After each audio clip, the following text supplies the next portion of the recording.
Today, we're diving deep into the heart of a fuel cell. We're going to look at one single substance that is both its lifeblood and, believe it or not, its greatest enemy, water.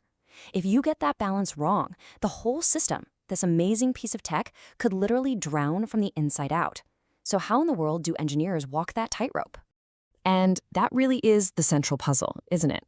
How can simple H2O be absolutely essential for a fuel cell to even work, but at the exact same time, be the very thing that can choke it and just kill its performance? It sounds impossible. Let's unpack this. Okay, so to get a handle on this, engineers follow one simple, totally non-negotiable principle. You could almost call it a fuel cell's golden rule. And there it is, the golden rule. The dew point of the air going in has to be lower than the temperature of the fuel cell stack itself. Now, I know, right now that probably just sounds like a bunch of technical jargon, but stick with me here, because understanding this one sentence is the key to everything. So to really crack this rule, we first have to define that key term, dew point. What exactly are we talking about here? You know, it's actually pretty simple. The dew point is just the temperature where all that invisible water vapor floating around in the air decides, okay, I'm done being a gas, and turns back into liquid water droplets.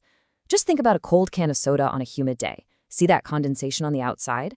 That's because the can's surface is colder than the dew point of the air around it.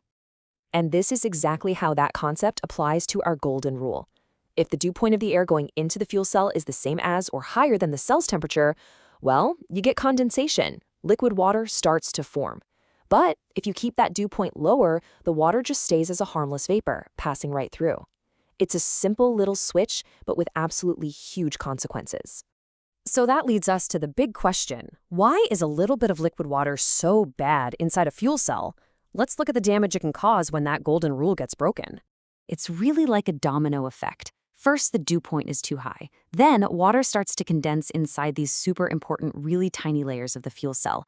Those little water droplets then physically block the pathways that oxygen needs to travel to get to the catalyst. And without oxygen, well, the whole chemical reaction just grinds to a halt.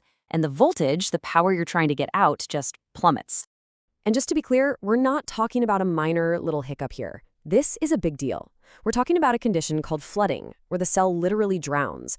This leads to what engineers call mass transport losses, which is just a fancy way of saying the oxygen can't get where it needs to go. The immediate result is a sudden drop in voltage. And even worse, all that uneven water can physically stress and even damage the delicate membrane inside.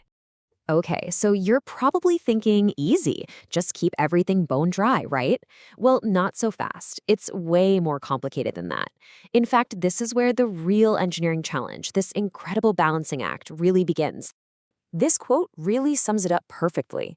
That internal membrane we were just talking about, it actually needs water to do its job. It's the water that lets protons move across it, which is absolutely essential for creating electricity. So if it dries out, the whole system fails just as badly. You can't have too much water, but you absolutely cannot have too little either. This is the classic Goldilocks problem. If it's too dry, the membrane's electrical resistance just skyrockets, and performance dies.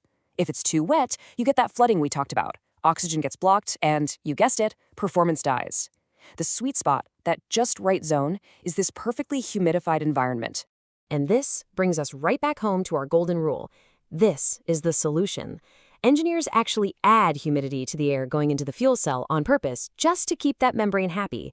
But, and this is the all-important part, they control that humidification so precisely that the dew point never ever creeps above the stack's operating temperature. That way, the water stays as a helpful vapor, not a harmful liquid. So let's tie all of this together. Why is this one little thing, managing the dew point, so absolutely fundamental to building a stable, efficient fuel cell? It really all boils down to this. Following that golden rule is how you prevent condensation. It's how you avoid flooding those critical layers. It's how you keep the pathways for oxygen wide open. And ultimately, it's how you make sure the fuel cell delivers stable, reliable power. Everything comes back to managing that dew point. And to put this all into perspective, we're not talking about a huge temperature window here. For a lot of the most common fuel cells, the stack is running somewhere between 60 and 80 degrees Celsius.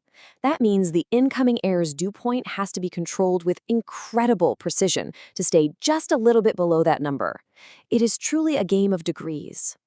So we'll leave you with this thought. We've just seen the insane level of precision it takes to manage a single drop of water inside one component of our energy future. It really makes you wonder, right? What other invisible, delicate balancing acts are engineers solving right now to build the technologies that will power tomorrow?